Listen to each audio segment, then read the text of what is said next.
या फिर आपको दूसरे मार्ग से भी सत्य का अनुभव हो सकता है कि सीधे आप मृत्यु और बुढ़ापे और बीमारी को देखने लगे जिस मार्ग से गौतम बुद्ध को हुआ। तो जो भी इंसान रुक कर सवालों को देखने लगता है और रियलिटीज क्या चल रही है उसके साथ तो ये होना ही है, इसके अलावा और कुछ पॉसिबल है ही नहीं। तो वो इसलिए क्योंकि हमें जीवन कैसे जीना है वो कभी हमें पता ही नहीं था। हम सब उस गाड़ी में बैठे हुए थे आज तक जिसका ड्राइवर कोई और हमें बिल्कुल भी ड्राइविंग करनी नहीं आती, हमें गाड़ी चलाना नहीं आता, हम किसी और की गाड़ी किसी और के ट्रेन में चल रहे थे। और तभी हमें एहसास हुआ कि जिसकी ट्रेन में हम चल रहे हैं वो ड्राइवर तो नशेड़ी है, वो ड्राइवर तो शराबी है, वो ड्राइवर तो झूठा है, वो बताता कुछ और है ले जाता कहीं और है, वो कश्मीर का रास्ता दिखाकर हमें आगरा के पागल खाने ले जा रहा है। तो जैसे ही हमें पता चलेगा तो हमें सदमा तो लगेगा कि हम जिस ड्राइवर को सोचते थे ये तो हमें स्वर्ग के मार्ग पर लेकर जा रहा है, लेकिन ये तो नर्क की तरफ लेकर जा रहा है। और फिर दूसरी तरफ हम बोले अब तुम हट जाओ ड्राइवर साहब, और खुद हमें गाड़ी चलानी नहीं आती। ये बहुत ही आम स्थिति है, हर इंसान के साथ हुई है। डिमेलो करके एक इंडिया में एक बहुत बड़े फिलोसफर हुए हैं, पुराने फिलोसफर हुए हैं, शायद आप लोगों ने नाम ना सुना हो उनका, साउथ इंडिया के थे वो फिलोसफर, एंथनी डिमेलो।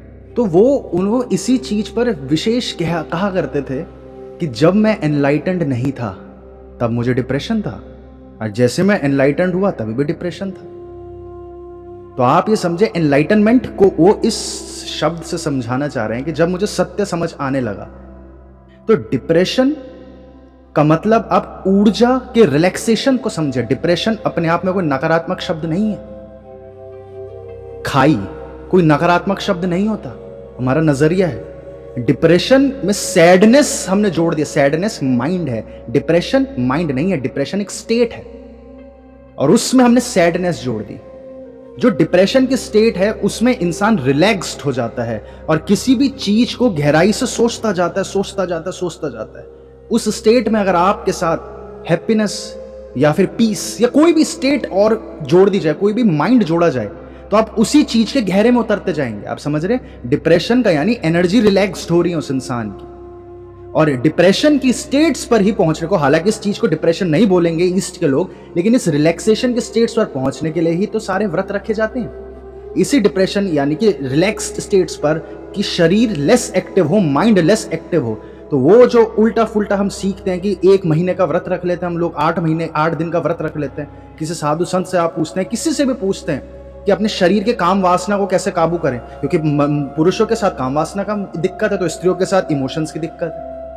तो कैसे काबू करे? तो सीधे संत बोलेगा खाना पानी छोड़ दो, शरीर में ऊर्जाएं खत्म हो जाएंगी, तुम्हारी ऊर्जाएं खत्म हो जाएगी, तुम्हारा एनर्जीज डाउन होने लग जाएगी। अब जब हमारी एनर्जीज डाउन होती है, एग्जैक्ट यही स्टेट होती है मेडिटेशन की, माइंड हमारा रिलैक्स होने लगता है। अब इस चीज को वेस्ट ने हमें समझाया है कि यह बीमारी है। क्यों? क्योंकि उनका कैपिटलिज्म का मॉडल, आप समझे, बहुत विपरीत चीज है। कैपिटलिज्म का मॉडल अपने आप में खुद खराब नहीं है, लेकिन कैपिटलिज्म का मॉडल और ध्यान का मार्ग बहुत विपरीत चीज है। कैपिटलिज्म का मॉडल बोल रहा है कि तुम जितना कमा रहे हो उतना कम है, और ध्यान का मार्ग बोल रहा है कि तुम पे सब कुछ है, तुमको कुछ कमाने की नीड नहीं है, तो बेचैनी किस चीज की है? जितना मिल गया उसमें खुश रहो। बहुत विपरीत चीजें हैं। तो इन रिलैक्स्ड स्टेट्स में अगर इंसान के पास सही प्रकार का ज्ञान आने लग जाए, सही प्रकार की जानकारी आने लग जाए, तो वो उस चीज पर ध्यान लगा देगा। बेचैनी में यानी कि हायर स्टेट्स में माइंड की जब हमारी फ्रीक्वेंसी वाइब्रेशंस ज्यादा है, तो कभी भी इंसान फोकस नहीं कर सकता, कभी भी इंसान गहराइयों पर जा ही नहीं सकता। तो इस स्टेट में अगर उनको सैडनेस है तो वो सैड होने लगेंगे। डिप्रेशन अपने आप में एक एब्सोल्यूट टर्म समझें आप, जो ना पॉजिटिव है ना नेगेटिव। एब्सोल्यूट शब्द का मतलब आप समझें, जो रिलेटिवली मत देखें आप डिप्रेशन को। वो तो डिप्रेशन वेस्ट ने आपको एक प्रोडक्ट बनाकर भेजा है, और डिप्रेशन को ऐसे डायग्नोस भी कोई कैसे करता है आप ये खुद से भी समझें। आप शायद जानते भी होंगे सभी लोग कि डिप्रेशन के कोई डायग्नोसिस एग्जिस्ट नहीं करता, वो पेशेंट्स को खुद ही बताना पड़ता है, और पेशेंट्स के परिवार वालों को खुद ही बताना पड़ता है। जो भी माइंड से रिलेटेड इश्यूज हैं उसके लिए पेशेंट खुद ही डायग्नोसिस देता है, और खुद ही उसके पेरेंट्स से डायग्नोसिस मांगा जाता है। और इसीलिए पागल जब होता है इंसान, तो पागल, डिप्रेशन अलग चीज है, पागल से नहीं जोड़ रहा हूं आप ये मत समझे, लेकिन जो और मेंटल स्टेट्स हैं, जैसे हम बोलते हैं तो पागल हो गया, स्किज़ोफ्रेनिया है इसे, या पागल नहीं तो स्किज़ोफ्रेनिया है, तो उस इंसान का डायग्नोसिस या फिर वो इंसान कैसा है उसके पेरेंट्स करते हैं, वो उस इंसान के खुद भी काबू में नहीं है। डिप्रेशन किसी भी चीज से मापा नहीं जाता है। डॉक्टर आपसे कुछ सवाल पूछता है और वो आप ही के अनुभव से वो सारे तहकीकात करके जवाब देता है कि हाँ अब तो तुम्हें डिप्रेशन है, अब तुम्हें SSRI और SNRI खाने पड़ेंगे जो उनकी गोलियां देते हैं वो। तो ऐसा कोई डायग्नोसिस एग्जिस्ट नहीं करता। हमारा सेल्फ प्रोक्लेम्ड डिप्रेशन है, क्योंकि जो लैंग्वेज जो लोग कंट्रोल करते हैं, लैंग्वेज शब्द, वो जैसे नए शब्द डाले जाते हैं हम सब की कॉमन भाषा में, तो वैसी वो शब्द हम अपने अनुभवों को, अपनी फीलिंग्स को उन शब्दों से जोड़ देते हैं और हमें लगता है कुछ तो अजीब तो हो रहा है हमारे साथ, क्या होता होगा, चलो गूगल सर्च करते हैं, अच्छा ऐसा हो रहा है तो हमें यही वाला शब्द हो रहा है, ये शब्द का नाम क्या, अच्छा डिप्रेशन है तो ये हमें है। तो हमारी सब्जेक्टिविटी यानी हमारी एब्स्ट्रैक्टनेस को शब्दों में उतारा जाता है और एक कैटेगराइज करा जाता है ताकि काबू करा जा सके हमारे ओपन ह्यूमन बिहेवियर को, इनफाइनाइट ह्यूमन बिहेवियर को शब्दों में डालकर सब्जेक्टिविटी को ऑब्जेक्टिफाई करके उसे पकड़ा जाता है। और क्योंकि हमें गाइडेंस अलग प्रकार की रही है तो हम उन गहरी स्टेट्स को, सैडनेस जो माइंड से आई थी उसके साथ जोड़कर हम उसे बीमारी या डिप्रेशन कह देते हैं। यही वो स्टेट है जो गौतम बुद्ध पहुंचना चाहते थे, यही वो स्टेट है जहां महावीर स्वामी पहुंचे। इतने 7 साल और 12 साल दोनों, गौतम बुद्ध ने 7 साल लिए तो महावीर स्वामी ने 12-13 साल लिए। तो इसको बीमारी नहीं मानना, यह हर इंसान के साथ होता है। इशू डिप्रेशन कभी नहीं होता, इशू होता है माइंड की वजह से सैडनेस।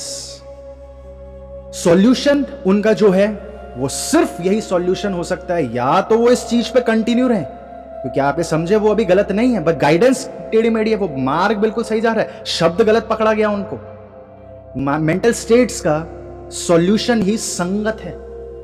वो किस प्रकार की संगत में है? आप अपनी सिस्टर को उस प्रकार के लोगों के बीच में छोड़ दो जो इसी प्रकार का डिस्कशंस कर रहे हैं, तो वो उसी चीजों की गहराई में जाने लगेंगे, उसी चीज के एक्सपर्ट बन जाएंगे। अब इस स्टेट्स के बाद अब नेक्स्ट चीज आप समझे, उनका सॉल्यूशन आप समझे संगत है, क्योंकि वो सोसाइटी से बनी है तो उनका सॉल्यूशन भी सोसाइटी से ही आना है। हम सब सोसाइटी से ही बनते हैं तो हमारा सॉल्यूशन भी सोसाइटी पे ही रखा हुआ होता है, तो उस प्रकार की संगत हो उनकी। आप यहां आते हो ना, यहां मेडिटेशन लेके आए, आप बोल रहे हैं कि वो सारे लेक्चर सुनते तो अगर वो फ्री होते तो लाइव आए, तो लाइव जब सवाल पूछेंगे तो संगत में बैठेंगे तो स्वतः ही ये होगा। और आप खुशकिस्मती हमारी कि अभी तक वेस्ट के एलोपैथी इस बीमारियों को क्यों नहीं ट्रीट कर पाती। आप सोचते होंगे कि क्यों डिप्रेशन को लेकर इन्होंने हड़कंप नहीं मचाया, कि तो दुनिया का पेंडेमिक है, सबसे ज्यादा लोग सुसाइड कर रहे हैं, क्योंकि उन लोगों के पास इस चीजों का इलाज संभव नहीं है, क्योंकि डिप्रेशन की बीमारियां जानवरों को नहीं होती, तो जानवरों पे एक्सपेरिमेंट नहीं कर सकते। आप ये भी देखें, जिन चीजों का जानवरों पर एक्सपेरिमेंट नहीं कर सकते, जिन दवाइयों का, वो दवाइयां इंसानों को नहीं खिलाई जा सकती। सिर्फ ये कारण है कि इन बीमारियों का वो ऐसे प्रमोट नहीं करते अपना ट्रीटमेंट, सिर्फ ये कारण है। तो वेस्ट, आप सॉल्यूशन अगर आप चाहते हैं तो आपको संगत उस प्रकार की करनी पड़े। मुद्दा आप समझ रहे हैं कि जो भी इंसान गहराइयों पर उतरेगा, और शुरुआती गहराइयों पर, इसके बाद ये तो पहला कदम है ध्यान के रास्ते पर। जब तक किसी इंसान के मन में ये सवाल नहीं उठ रहा, अभी तो आपको शायद लग रहा है कि वो इस प्रकार के 5G और ये सारी चीजें देख रही हैं और ये बहुत सारी चीजें देख रही हैं। जिस इंसान के मस्तिष्क पर यह सवाल नहीं उठेगा और ये इशू नहीं होगा, जिसको एक और बीमारी का नाम दे दिया गया कि एग्जिस्टेंशियल क्राइसिस, हम पैदा क्यों हुए, हम जीते क्यों हैं, जिसके मन में यह सवाल नहीं उठेगा, वो इंसान पहला ध्यान का मार्ग, पहला कदम नहीं लिया अभी तक उसने। ये बेसिक सवाल होना चाहिए जो छोटे बच्चा, जैसी अकल आती है 4 साल की उम्र, 5 साल की उम्र, तब उसको सोचने पर मजबूर करना चाहिए। भाई तू पैदा क्यों है, सोच तो सही, बाकी सब एक्स्ट्रा है, बाकी सब व्यर्थ है, मिल गई तो ठीक है, ना मिले तो ठीक है। हम सबको ये नहीं सोचना कि हम कैसे अपने 6 डिजिट से 7 डिजिट की इनकम कर दें। हमें सबसे पहला मुद्दा होता है हम पैदा क्यों हुए इस दुनिया में, और ये सवाल जैसे किसी के मन में उठता है उसको बोल देते तो डिप्रेशन है। साइनिक शब्द दिया जाता है, अंग्रेज लोग इसे साइनिक बोलते हैं, तो साइनिक हो गया, ये जीवन के विपरीत हो गया इंसान। और कितना लॉजिकल सवाल है, कितनी सही खोज है, क्यों हूं मैं यहां, खुशकिस्मत हम इंडिया में है। ये सवाल अगर आप बढ़ चढ़कर डॉक्टर से पूछोगे तो वो आपको बीमारी घोषित कर देता करता आया है वो लोग। तो ये इकलौता मार्ग है, ये पहला सवाल है, और ये होना ही चाहिए हर किसी के जीवन में। इसके आगे अब देखिए, हम यहां पे जिस स्टेट में अगर वो है, मैं उम्मीद कर रहा हूं कि जैसे मैं आपको समझा रहा हूं वो इसी प्रकार की उनकी स्टेट है। अगर आप इसी के आगे अगर वो अपने शरीर का ध्यान रख पाए, आपके सिस्टर अपने शरीर का ध्यान रख पाए, अपने ब्रेन सेल्स का ध्यान रख पाए, अपने को अच्छा न्यूट्रिशन दे पाए। हालांकि इस स्थिति में न्यूट्रिशन देने का भी क्या पता मन ना करे इंसान का। यहीं पे संगत काम आती है, यहीं पे जीवन में जो हमने यम बचपन में नियम सीखे होते हैं या यम सीखे होते हैं, संस्कार सीखे होते हैं, वो यहां काम आते हैं। तो अगर अपने शरीर का न्यूट्रिशन दे पाए तो वो इसके सॉल्यूशन की तरफ बढ़ता है इंसान। अपने सिस्टर से पूछिएगा, क्या मुझे नहीं पता ये सारी बातें? क्या हम तो सुबह से शाम तक इतनी सारी चीजें पढ़ रहे, तो हमारा तो दिमाग खराब हो जाना चाहिए था। वो जो दिमाग को खराब कर रहे हैं वो फिर ज्ञान नहीं है, उससे दूर हो जाओ। वो तुम्हारे लिए नहीं बना, उन्हें बोले। ज्ञान हमेशा रिलैक्स करेगा।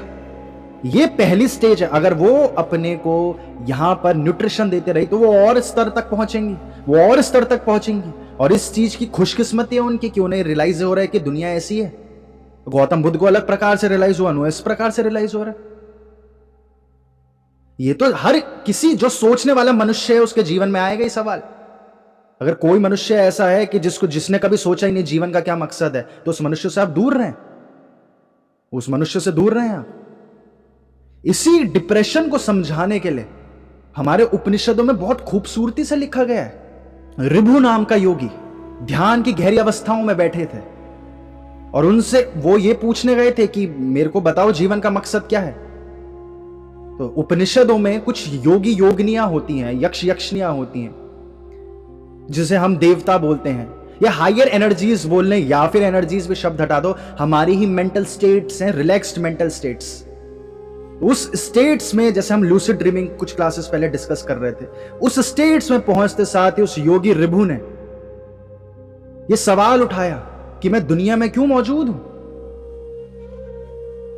तो उसके सामने एक अन्नपूर्णा नाम की देवी आती है और वो उसके पास आकर हंसती है और हंसकर उसे साइलेंस होने को कहती हैं और वहां से चले जाती हैं।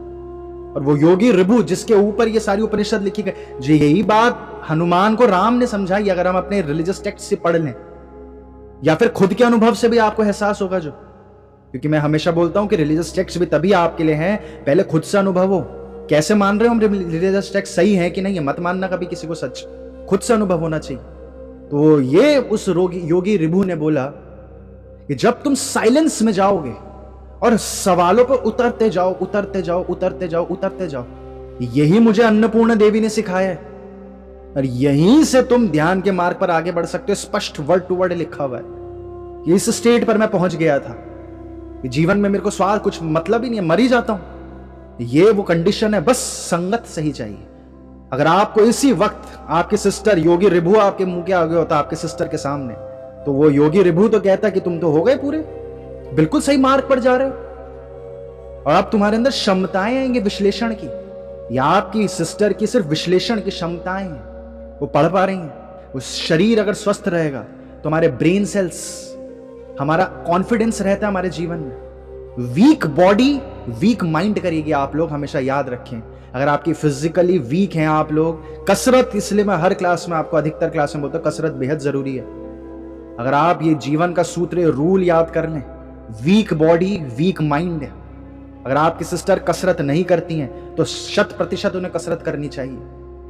एक बहुत ही पुराना एक फिलोसफर हुआ था ग्रीस में और वो सबको यही समझाता था कि जीवन का कोई अर्थ नहीं है, जीकर क्या करना। और ये सत्य की बात है, ये सत्य ये कहानी भी नहीं है, सत्य घटना है। वो सबको ये समझा रहा है कि जीकर क्या करना है, जीकर क्या करना है। वो सबको समझाया करता था ये और बहुत विश्लेषण दिया करता था कि उपनिषद का और यहाँ का और वहां का, कि उसमें ये लिखा है, देखो उसमें लिखा। तुम तर्क से क्योंकि आप सोचने बैठोगे तो जीवन का कोई मकसद नहीं है, लाइफ इज पर्पसलेस, ओशो के शब्द में कहें तो उसके जो स्टूडेंट्स थे, उसके काफी सारे स्टूडेंट्स ने सुसाइड कमिट किया है। और जब वो बुजुर्ग होता गया तो उससे कई बार संतों ने पूछा, क्योंकि बहुत फेमस था वो हर जगह, कि तुम तो सबको सिखा रहे थे जीवन का कोई मकसद नहीं, और तुम्हारे साथ जो सुनते थे उन्होंने तो सुसाइड कमिट कर लिया और तुमने तो अभी तक सुसाइड नहीं करा, तुम तो जीवन जिए जा रहे हो और खुद सबको सिखा रहे थे कि जीवन जीकर तो कुछ नहीं होता। तो उस फिलोसफर ने क्या कहा कि जब जीकर कुछ नहीं होता, ठीक उसी प्रकार मरकर भी कुछ नहीं होता।